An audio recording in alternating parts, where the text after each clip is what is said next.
बिस्मिल्लाहिर्रहमानिर्रहीम।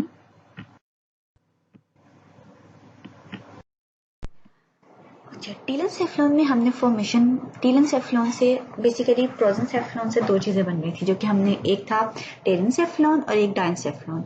डाइन-सेफ्लॉन हम already last lecture में डिस्कस कर चुके हैं कि कैसे बनते हैं, उससे क्या क्या चीज़ों की फॉर्मेशन होती है। Now we will go on to the telencephalon कि टेलन-सेफ्लॉन से क्या क्या किन किन चीज़ों की फॉर्मेशन हो रही है। तो इंपॉर्टेंट चीजें टीलन-सेफ्लॉन से बन रही हैं। एक तो है सेरिब्रल हेमिस्फीयर्स, जो कि दो होंगे, एक राइट साइड का सेरिब्रल हेमिस्फीयर होगा और एक लेफ्ट साइड का सेरिब्रल हेमिस्फीयर होगा। और इसके अलावा एक मिड लाइन पोर्शन होता है लेमिना टर्मिनलिस। आगे हम डायग्राम में सारी चीजें डिटेल में देख लेंगे। और कैविटी हम टीलन-सेफ्लॉन की मैंने पहले ही बहुत दफा बताया कि टीलन-सेफ्लॉन कैविटी जो है वो लेटरल वेंट्रिकल्स हैं, जो कि दोनों सेरिब्रल हेमिस्फीयर्स में उनके हॉर्न्स आपको मिलेंगे।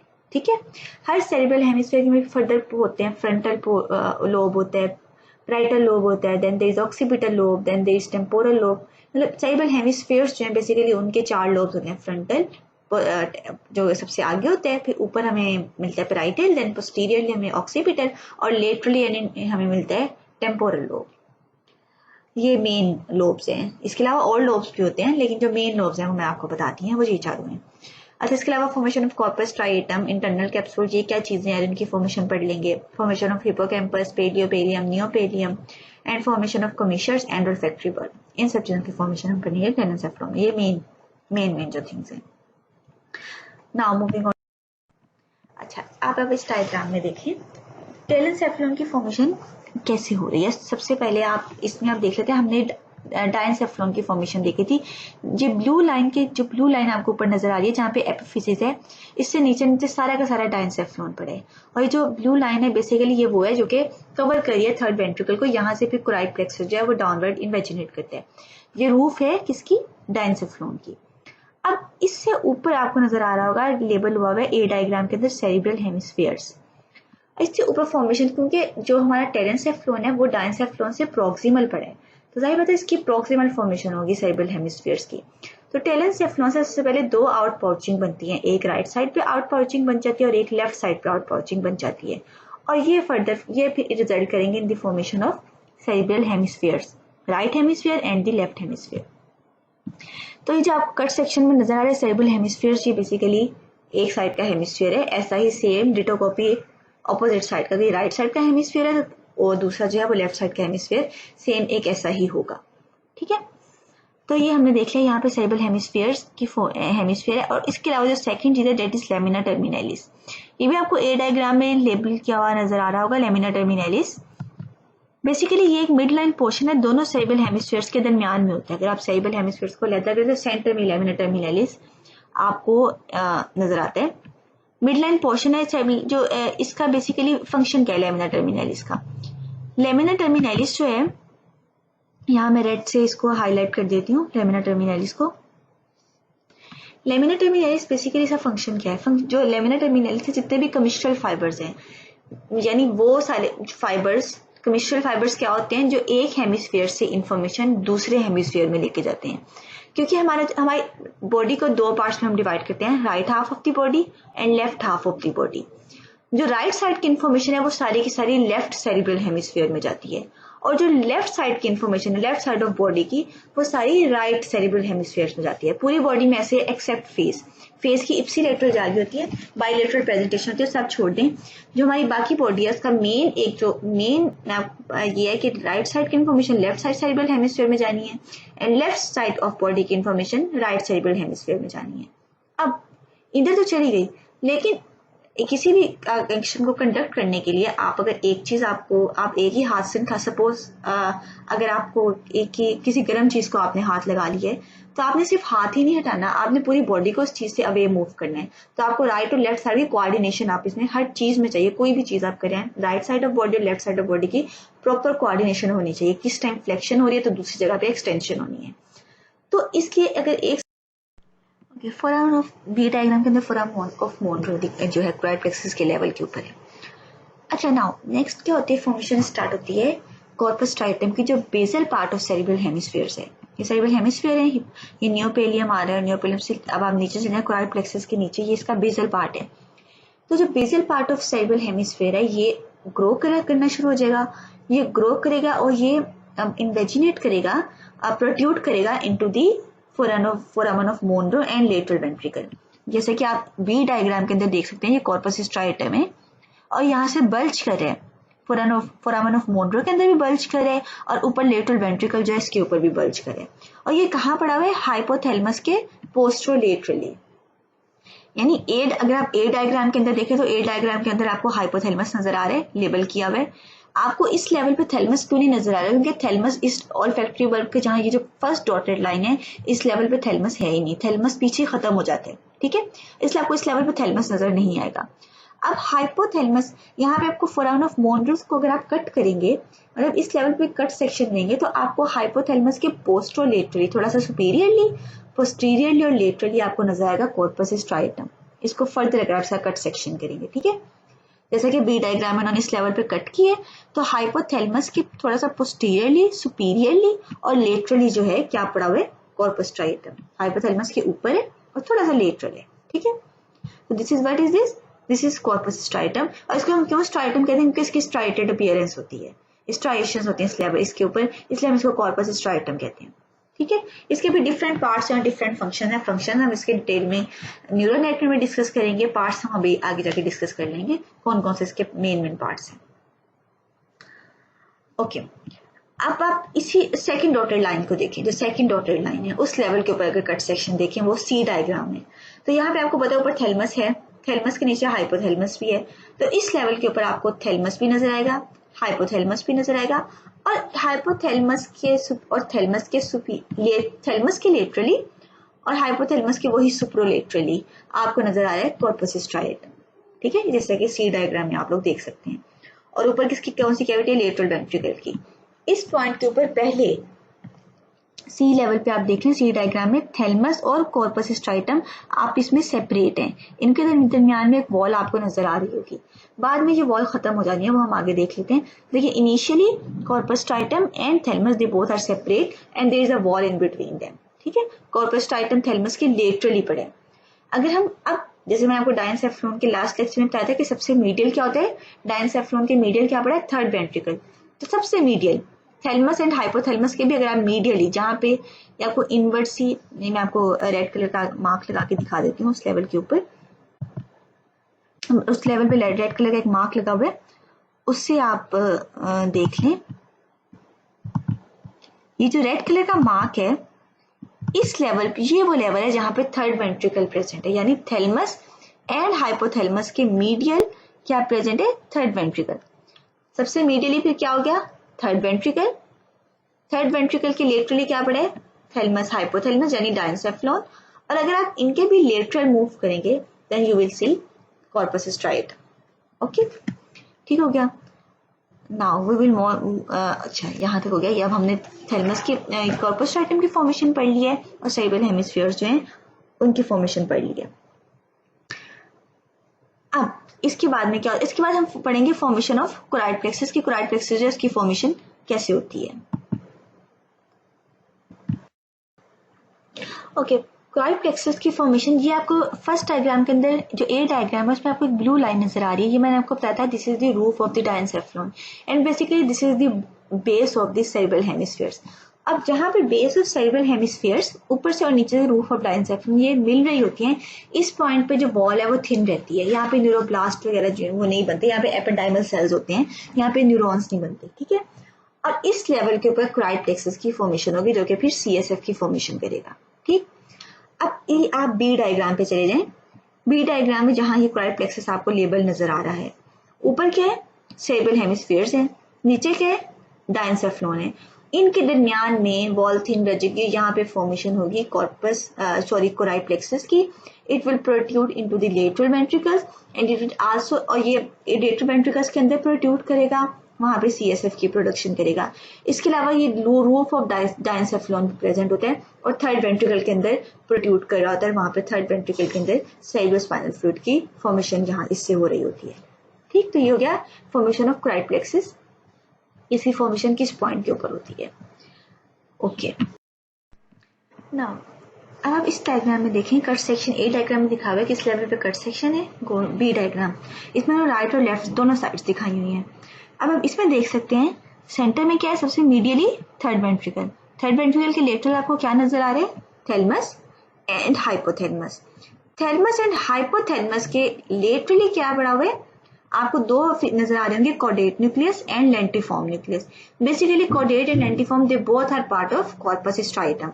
तो अब ये वॉल बीच की खत्म हो गई, थैलेमस के लेटरली कॉर्पस स्ट्राइटम पड़ा हुआ है, ठीक है। ऊपर वही है हिपोकैम्पस, एंड देन हिपोकैम्पस के ऊपर फिर नियोपेलियम जो है उसका स्ट्रक्चर, उसकी सारी फॉर्मेशन हो रही है।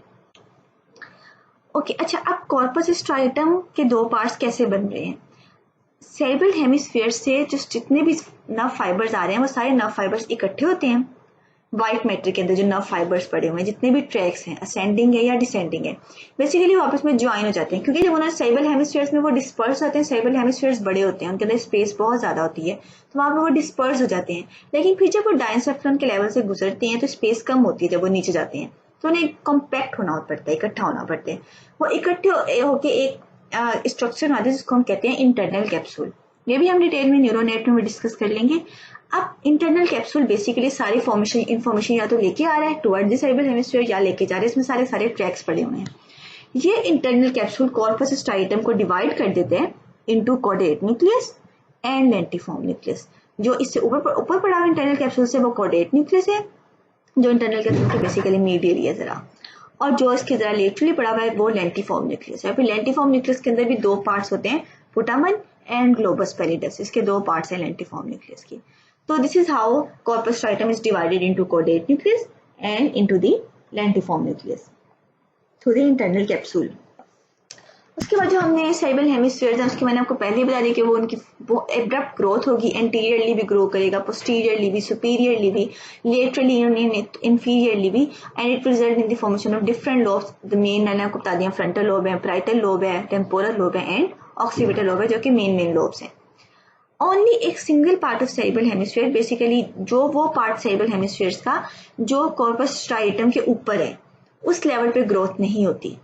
तो इस लेवल के ऊपर सेरेब्रल हेमिस्फीयर की ऐसे ग्रोथ नहीं होती और एक स्पेस सी बन जाती है which is known as the insula. Insula को अल्टीमेटली जो सेरेब्रल हेमिस्फीयर के जो बाकी लोब्स हैं वो ग्रो करके कवर कर लेते हैं। ये हम नेक्स्ट डायग्राम के अंदर देख लेते हैं कि व्हाट इज इंसुला और इसको कैसे जो बाकी सारे के सारे लोब्स जो है वो अल्टीमेटली इसको कवर कर लेंगे। So moving on to the next slide. Now as you can see this diagram, first diagram का हम देखें इंसुला। ये वो पॉइंट है जहाँ पे एग्जैक्टली ये लोकेशन है, अप्रोक्सीमेटली ये जो एंटीरियर जहाँ फ्रंटल लोब है, ये फ्रंटल लोब एंटीरियरली पड़ा हुआ होता है, ठीक है। पैरेटल लोब सुपीरियरली पड़ा है, ऑक्सीपिटल लोब पोस्टीरियरली पड़ा है, टेम्पोरल लोब लेटरली पड़ा है।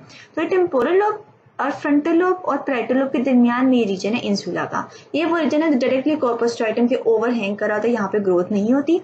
Ultimately frontal lobe, parietal lobe और टेम्पोरल लोब ग्रो करेंगे और इसको कवर कर लेंगे और इस लेवल पे बन जाएगा, जैसा कि आप बी डायग्राम में देख सकते हैं, लेटरल फिशर। अगर आप लेटरल फिशर को ओपन करेंगे तो उसके नीचे आपको इंसुला का जो पार्ट है वो मिलता है।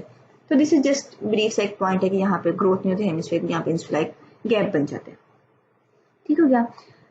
सो बाद में सेरेब्रल हेमिस्फीयर में मल्टीपल कन्वोल्यूशंस आ जाती हैं, कुछ बल्जेस बन जाते हैं और डिप्रेशंस बन जाते हैं जिनको हम गहराई कहते हैं और सल्काई।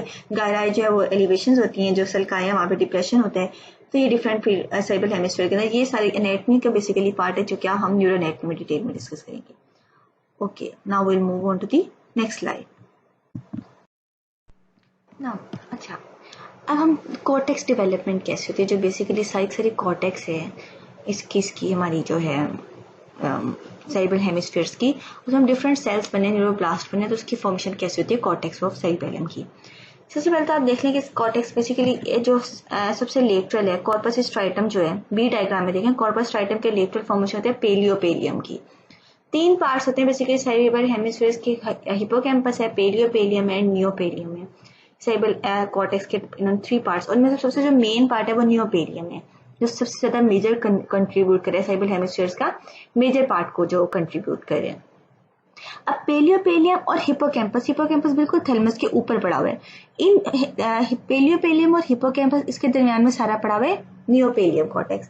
जैसे हमने सेरिबेलम के 3 के थे, आर्ची सेरिबेलम था, नियो सेरिबेलम था, पेलियो सेरिबेलम था, और उनके अपने अपने फंक्शंस थे। इस तरह से सेरेब्रल कॉर्टेक्स में पेलियोपेलियम है, हिपोकैम्पस है, ये थोड़े एंशिएंट है, और इनके दरमियान में पड़ा हुआ है नियोपेलियम कॉर्टेक्स, जिसके अंदर सबसे ज्यादा एडवांस्ड फंक्शंस जो हैं स्टोर होते हैं, फंक्शंस जो है परफॉर्म करते हैं। अच्छा, अब इनके अंदर भी सेल्स की फॉर्मेशन होनी है, डिफरेंट टाइप्स ऑफ सेल्स जो है हमारे मैच्योर न्यूरॉन्स हैं उनकी फॉर्मेशन होनी है इस कॉर्टेक्स ऑफ सेरिब्रम में भी। अब सेरिब्रम कॉर्टेक्स में कैसे फॉर्मेशन होती है डिफरेंट टाइप्स ऑफ सेल्स की, न्यूरॉन्स की, मैच्योर न्यूरॉन्स की। इसमें भी सेम वही न्यूरो एपिथेलियल सेल्स आएंगे जो सेंट्रल किनारी कैविटी है जो कि अच्छे से लेटरल वेंट्रिकल्स में यहाँ पर डिवाइड कर दिया। न्यूरो एपिथेलियल सेल्स वहां से न्यूरोब्लास्ट बना के माइग्रेट करेंगे, पहले वो न्यूरोब्लास्ट में कन्वर्ट होंगे, वो अपवर्ड माइग्रेट करेंगे और अपवर्ड माइग्रेट करके उन्होंने फिर डिफरेंट मैच्योर न्यूरॉन्स बनाने हैं।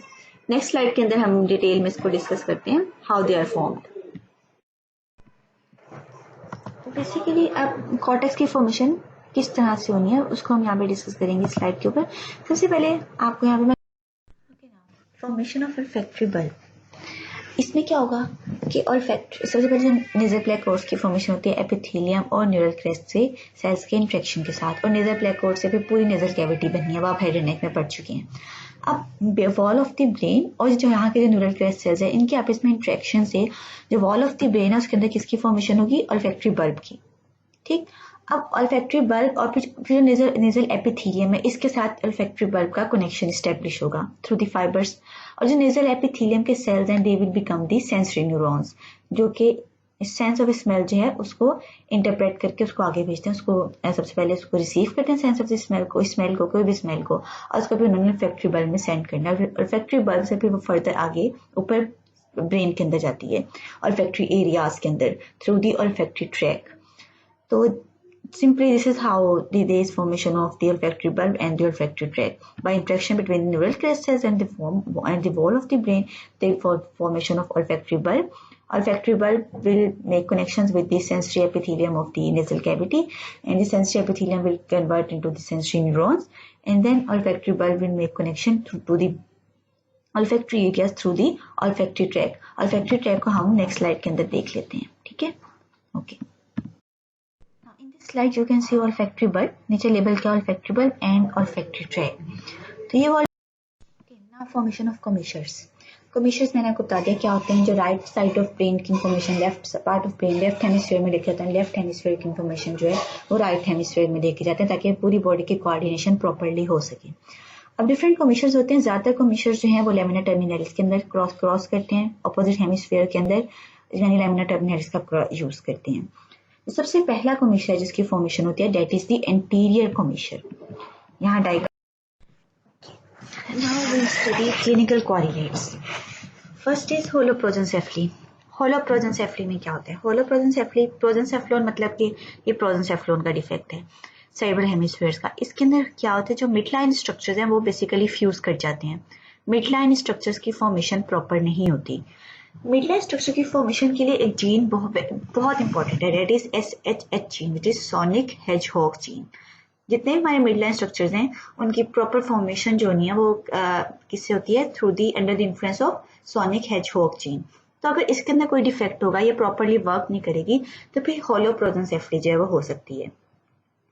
अब सोनिक हेजहॉग जीन जो है इसके फंक्शन के लिए कोलेस्ट्रॉल की प्रॉपर बायोसिंथेसिस जरूरत है। कोलेस्ट्रॉल जो है वो सोनिक हेजहॉग जीन के फंक्शन के लिए जरूरी होते हैं। तो जिनके अंदर कोलेस्ट्रॉल एंजाइम्स की कोई प्रॉब्लम हो या कोलेस्ट्रॉल की जो है फॉर्मेशन प्रॉपर ना हो रही हो तो उनके अंदर ये होलोप्रोजेंसेफली जो है उसके चांसेस ज्यादा होते हैं उन बेबीज के अंदर। अब इसके अंदर क्या हो सकता है होलोप्रोजेंसेफली के अंदर, क्या आपकी मिडलाइन स्ट्रक्चर्स फ्यूज मतलब आपकी जो दोनों आईज हैं वो मीट कर सकती है और सिंगल आई हो सकती है बेबी की। मोस्टली ये बेबी सर्वाइव नहीं करते, दोनों आईज फ्यूज करके सिंगल आई हो सकती है। इसको हम हाइपोटेलोरिज्म कहते हैं, हाइपोटेलोरिज्म यानी both eyes will fuse and they will be single eye. और इसके अलावा नोज की एब्नॉर्मल फॉर्मेशन होती है। इसके अलावा जो सेरेब्रल हेमिस्फीयर्स हैं उनके अंदर जो वेंट्रिकल्स हैं, लेटरल वेंट्रिकल्स हैं, राइट सेरेब्रल हेमिस्फीयर में भी लेटरल वेंट्रिकल है और लेफ्ट सेरेब्रल हेमिस्फीयर में भी लेटरल वेंट्रिकल है।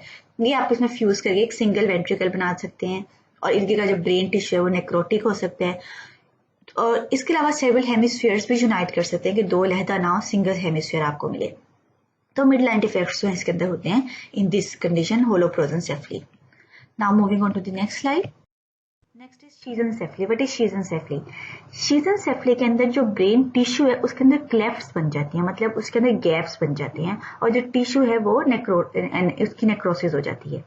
यानी बीच में से टिश्यू नेक्रोज्ड हो गया, डैमेज हो गया और वहां पे एक क्लेफ्ट कैविटी बन गई। इस तरह आपको सेरेब्रल हेमिस्फीयर के कैविटीज नजर आएंगी और जाहिर बात है जब ब्रेन टिश्यू नेक्रोटिक हो जाएगा तो फंक्शन जो है वो प्रॉपर नहीं होंगे। This is schizencephaly. Next is meningoceles, meningoencephaloceles and meningohydroencephalocele. ये सेम वैसे है जैसे हमने स्पाइना बाइफिडा पढ़ा है। स्पाइना बाइफिडा के अंदर हमने कंडीशंस पढ़ी थी जिसमें डिफेक्ट था, स्पाइनल कॉर्ड की प्रॉपर क्लोजर नहीं हो रही थी, इस वर्टिब्रल आर्च की फॉर्मेशन नहीं हो रही थी, वो हम पढ़ चुके हैं। अब इसके अंदर क्या होता है, इसके अंदर भी यही होता है कि जो हमारी डिफरेंट बोन्स हैं, क्रेनियल वॉल जो है, स्कल है, उसके डिफरेंट बोन्स हैं, स्केमस बोन है, पेट्रस है, टेम्पोरल है, इसके ऑक्सीपिटल है, डिफरेंट बोन्स हैं, इनकी प्रॉपर यूनियन होती है और इन बोन्स के अंदर भी ब्रेन टिश्यू सारा पड़ा है। तो अगर इनमें से किसी बोन की प्रॉपर ऑसिफिकेशन ना हो तो वहां से ब्रेन टिश्यू प्रोट्यूट कर सकते हैं और मोस्टली ऑक्सीपिटल जो स्केमस पार्ट ऑफ ऑक्सीपिटल बोन है उसके अंदर मोस्टली होता है ये। अब क्या होगा, उधर से ब्रेन टिश्यू प्रोट्यूट कर जाएगा। अब हम नेक्स्ट स्लाइड के अंदर देखते हैं, डायग्राम में आपको ज्यादा समझ आ जाएगी। आप ए डायग्राम देखें, बी डायग्राम देखें, उसके अंदर जस्ट मेनिंजीज प्रोट्यूट कर रही हैं, डिफेक्ट है बोन के अंदर और सिर्फ मेनिंजीज प्रोट्यूट कर रही हैं, यानी ड्यूरा मैटर, एरेक्नॉइड मैटर जो है वो प्रोट्यूट करे, पाया मैटर, बट जो ब्रेन टिश्यू है वो प्रोट्यूट नहीं करा, ब्रेन टिश्यू अंदर ही है। ठीक है, इनके अंदर माइनर चेंजेस आएंगे क्योंकि ब्रेन टिश्यू इंटेक्ट है, नीचे कवर्ड है। बी देखें, बी डायग्राम में देयर इज मेनिंजियोएनकेफलोसील, इसके अंदर ब्रेन टिश्यू भी प्रोट्यूट करते गए और ऐसे सब डैमेज हो जाएगा और इनके बेबीज के अंदर मल्टीपल एबनॉर्मेलिटीज होती हैं। और थर्ड डायग्राम जो डी है उसके अंदर विच इज मेनिंजियोहाइड्रोएनकेफलोसील, उसमें ब्रेन टिश्यू के साथ साथ वेंट्रिकल कैविटी भी प्रोट्यूट कर रही है, यानी सीएसएफ जो वेंट्रिकल्स हैं, लेटरल वेंट्रिकल्स, वो भी आउटवर्ड प्रोट्यूट कर रहे हैं। तो ये तीन कंडीशन है, मेनिंजियोसील, मेनिंजियोएनकेफलोसील, meningohydroencephalocele. Okay, moving on to the next slide. Next is exencephaly. What is exencephaly? अब हम पहले ही पढ़ चुके हैं, दो न्यूरोपोर्स होते हैं, one is proximal neuropore anterior, second is the posterior neuropore. जो अगर प्रॉक्सिमल न्यूरोपोर है उसकी क्लोजर मस्ट है प्रॉपर ब्रेन की डेवलपमेंट के लिए। अगर प्रॉक्सिमल न्यूरोपोर की क्लोजर नहीं होगी तो फिर क्या होगा, सारा का सारा जो ब्रेन टिश्यू है वो आउटसाइड एमनियोटिक फ्लूइड को एक्सपोज हो जाएगा और फिर एमनियोटिक फ्लूइड को एक्सपोज होने के बाद अल्टीमेटली वो डैमेज हो जाएगा क्योंकि उसको कोई प्रोटेक्शन नहीं है। अल्टीमेटली सारा टिश्यू ब्रेन, आपको वहां पे एक नेक्रोटिक सा टिश्यू मिलेगा, कोई प्रॉपर ब्रेन स्ट्रक्चर नहीं होगा।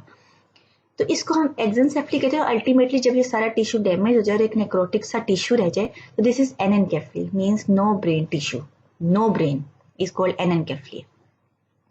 और इनके अंदर ब्रेन स्टेम इंटैक्ट होती है, जस्ट जो ब्रेन है उसकी फॉर्मेशन होती है, ब्रेन स्टेम की फॉर्मेशन और स्पाइनल कॉर्ड प्रॉपर बनी हुई होती है, लेकिन ये बेबी सर्वाइव नहीं करते। और इस कंडीशन का पता कैसे चलता है इन मदर्स के अंदर, क्योंकि अब ब्रेन टिश्यू जो है, ब्रेन कॉर्टेक्स की जो है, जो हमारे हेमिस्फीयर्स है, उनका फंक्शन जरूरी है ताकि बेबी जो है वो एमनियोटिक फ्लूइड को स्वेलो कर सके और स्वेलो करके फिर वो लेके जाए अपनी बॉडी के अंदर। अब इनके अंदर क्या होता है, क्योंकि ब्रेन टिश्यू की फॉर्मेशन नहीं होती तो बेबी के अंदर स्वेलोइंग रिफ्लेक्स नहीं होता। बेबी जो है वो एमनियोटिक फ्लूइड को स्वेलो नहीं करता, जब वो नहीं करता तो एमनियोटिक फ्लूइड की जो है आउटसाइड वो उसकी अमाउंट जो है वो इंक्रीज कर जाती है। तो उससे क्या हो जाता है, पॉलीहाइड्रोमिनोज। ये आप लोग पढ़ चुके हैं, what is oligohydramnios and what is polyhydramnios. तो polyhydramnios is excessive amniotic fluid, इनके अंदर एक्सेसिव एमनियोटिक फ्लूइड होगा क्योंकि there is no brain tissue, there is no swallowing reflex. तो जो एमनियोटिक फ्लूइड है वो इनवर्ट बेबी के अंदर नहीं जा रहा, बेबी से स्वेलो नहीं कर रहा। अल्टीमेटली ये बेबी डाई कर जाएंगे बोर्न पैदा होने के बाद, बिफोर भी कर सकते हैं। सेकंड जो आपको बी डायग्राम नजर आ रही है, बी डायग्राम इज बेसिकली क्रेनियोरेशिसिस। रेशिसिस हम पढ़ चुके हैं स्पाइनल कॉर्ड के अंदर। इसको हम क्रेनियोरेशिसिस क्यों कहते हैं जो बी डायग्राम है, क्योंकि इसमें डिफेक्ट सिर्फ और सिर्फ एंटीरियर न्यूरोपोर तक नहीं होता, वो डिफेक्ट जो है न्यूरल ट्यूब के अंदर स्पाइनल कॉर्ड तक चला जाता है। मतलब ब्रेन टिश्यू भी अब नॉर्मल, ब्रेन स्टेम भी अब नॉर्मल और स्पाइनल कॉर्ड की भी प्रॉपर फॉर्मेशन नहीं हुई। This is craniorachischisis. Okay, now moving on to the next slide. Next is hydrocephalus. Hydrocephalus भी आप लोगों को पता है, hydrocephalus is excessive production of cerebrospinal fluid. जो ब्रेन है उसके सेरिब्रोस्पाइनल फ्लूइड की अमाउंट ज्यादा हो जाती है। अब उसके डिफरेंट कॉजेज हो सकते हैं। एक हमने कॉज आर्नल्ड शेरिफ मॉलफॉर्मेशन सेरिबेलम के अंदर पढ़ चुके हैं, मैं रिपीट नहीं करूंगी। जिसका सबसे मेन कॉज है हाइड्रोकेफलस का बेबीज के अंदर, that is blockage of cerebral aqueduct. Cerebral aqueduct कहाँ पे होती थी, मीजनसेफ्लोन में, जहां मिड ब्रेन की फॉर्मेशन है। तो मिड ब्रेन की कैविटी जो है बेसिकली सेरिब्रल एक्यूडक्ट है, जो कि सीएसएफ को थर्ड वेंट्रिकल से फोर्थ वेंट्रिकल के अंदर लेके जा रही होती है। तो यहाँ पे इसकी ब्लॉकेज होती है, उसकी वजह से जो है ना abnormal accumulation of cerebrospinal fluid हो जाती है, इट लीड्स टू हाइड्रोकेफलस। या नेक्स्ट डायग्राम में देख भी सकते हैं, this is hydrocephalus. Now next slide. Now the formation of the adrenal gland. Adrenal gland आप लोग ग्रॉस नेट में डिटेल पढ़ चुके हैं। एड्रिनल ग्लैंड क्या होता है, किडनीज के ऊपर प्रेजेंट होते हैं, राइट होता है और लेफ्ट दो एड्रिनल ग्लैंड्स होते हैं। इनका फंक्शन भी ग्रॉस नेट में हम डिटेल में डिस्कस कर चुके हैं। आपको पता है एड्रिनल ग्लैंड के 2 पार्ट्स होते हैं, एक आउटर पार्ट होता है जिसको हम कॉर्टेक्स कहते हैं और एक इनर पार्ट होता है जिसको हम मेड्यूला कहते हैं। इसमें सबसे इंपॉर्टेंट चीज ये है कि आउटर पार्ट जो कॉर्टेक्स है वो मेसोडर्म से बनती है और जो इनर पार्ट मेड्यूला है वो एक्टोडर्म से बनता है। ठीक है, outer part is from mesoderm and inner part is from ectoderm. Now first of all adrenal gland के अंदर प्रिमिटिव कॉर्टेक्स बनती है। वो कैसे बनती है, यही जहाँ एड्रिनल ग्लैंड की लोकेशन है, बेसिकली इसी पॉइंट के ऊपर हमारे गोनैड्स भी बन रहे होते हैं। टेस्टिस एंड ओवरीज की फॉर्मेशन इसी पॉइंट पे हो रही होती है। अब वहां से कुछ सेल्स जो हैं वो डाउनवर्ड मीजेनकाइम को इन्वेट करते हैं। कुछ मीजोडर्मल सेल्स जो मीजोडर्म के सेल्स हैं वो डाउनवर्ड मीजेनकाइम को इनवेट करते हैं and they will form the primitive cortex of the adrenal gland. उसके बाद में क्या होगा, एक सेकेंड वेव ऑफ सेल्स आएगी। ये तो फर्स्ट वेव ऑफ सेल्स थी गोनैड से, अब एक सेकेंड वेव ऑफ सेल्स आएगी। वो इन फर्स्ट वेव ऑफ सेल्स को रिप्लेस करेंगे and then they will form the definitive cortex of the adrenal gland. और सेकेंड ट्राइमेस्टर के अंदर अप्रोक्सीमेटली ये जो सेकेंड वेव आई, ये सारे स्टीरॉइड प्रोड्यूसिंग सेल्स होंगे। और सेकेंड ट्राइमेस्टर के अंदर, सेकेंड ट्राइमेस्टर कहते हैं, आपको पता होगा 4th, 5th and 6th month of pregnancy को। तो इसके अंदर ये जो है डेफिनेटिव कॉर्टेक्स, ये DHEA और डी हाइड्रो एपीएंड्रोस्टेरोन हार्मोन की प्रोडक्शन स्टार्ट कर देती है और ये हार्मोन को भी प्लेसेंटा ईस्ट्रोजन में कन्वर्ट कर देते हैं। ठीक है, तो दिस हैपन्स, ये हो गया जो डेफिनेटिव एड्रिनल कॉर्टेक्स की फॉर्मेशन हो गई। फिर आफ्टर बर्थ क्या होता है, आफ्टर बर्थ ये जो कॉर्टेक्स है रिग्रेस करती है, इसके सेल्स डाई करते हैं, अल्टीमेटली रिग्रेस करती है और रिग्रेस करने के बाद ये 3 लेयर्स में डिवाइड हो जाती है। जो सबसे आउटसाइड लेयर है उसको हम कहते हैं zona glomerulosa. Zona glomerulosa basically ये डिफरेंट लेयर्स है जो है, इनके डिफरेंट फंक्शन है, डिफरेंट हार्मोन्स प्रोड्यूस कर रही होती है, या आप फिजियोलॉजी में डिटेल में कर लेंगे। सबसे आउटसाइड लेयर है दैट इज जोना ग्लोमेरुलोसा। उसके बाद उसके इनवर्ड लेयर कौन से, और ये बेसिकली एल्डोस्टेरोन की प्रोडक्शन करते हैं जो सोडियम की एब्जॉर्प्शन कर पाते हैं रीनल ग्लैंड्स, सॉरी किडनी से। Second layer of zona fasciculata. Zona fasciculata हमारे कोर्टिकोस्टेरॉइड्स जो उनकी फॉर्मेशन करवा रहा होता है। और इनर मोस्ट लेयर होता है जोना रेटिकुलरिस की, जो हमारे हार्मोन्स हैं बेसिकली प्रोजेस्टेरोन एंड जो टेस्टोस्टेरोन है इसकी फॉर्मेशन करवा रहा होता है जोना रेटिकुलरिस।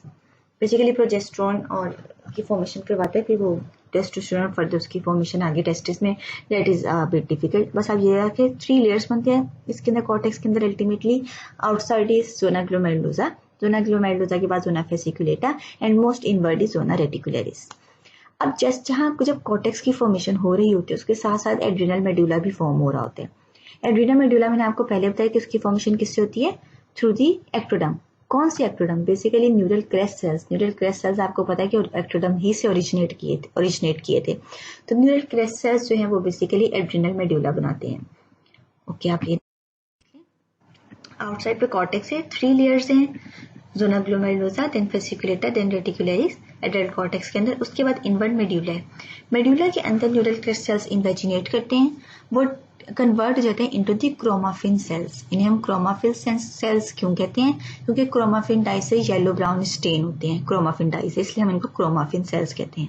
अर्जेंटाफिन सेल्स भी कहते हैं क्योंकि वो ब्लैक पर्पल उस डाई से अर्जेंटीन डाई से है उससे पर्पल स्टेन होते हैं। तो ये हो गए क्रोमाफिन सेल्स। ये basically post ganglionic sympathetic neurons हैं। ये हम सारा डिटेल में डिस्कस कर चुके हैं अपने ऑटोनॉमिक नर्वस सिस्टम के लेक्चर में कि प्री गैंग्लियोनिक फाइबर्स जो हैं वो यहाँ इनर्वेट करते हैं एड्रिनल मेडुला को, और एड्रिनल मेडुला से फिर कोई पोस्ट गैंग्लियोनिक नर्व फाइबर्स नहीं निकलते, बल्कि ये जो सेल्स हैं ये itself post ganglionic sympathetic neurons हैं। और फिर ये जो है जो हमारी एपिनेफ्रिन और जो है उसकी फॉर्मेशन, उसकी रिलीज जो है उसको स्टार्ट कर देते हैं।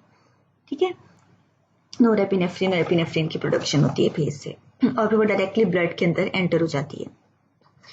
So this is the renal medulla और ये उसका फंक्शन हो गया, outer cortex and inner medulla. This is how adrenal gland is formed. और इसके यहाँ पे हमारा जो सेंट्रल नर्वस सिस्टम है वो कंप्लीट होता है। वो सारा का सारा आपकी जो मेन उसमें सबसे इंपॉर्टेंट टॉपिक सारा था वो मैंने करवा दिया। कोई भी आपको क्वेरी है, कोई भी क्वेश्चन पूछना चाहते हैं, कोई चीज़ समझ में नहीं आ रही, you can ask me. Okay, thank you.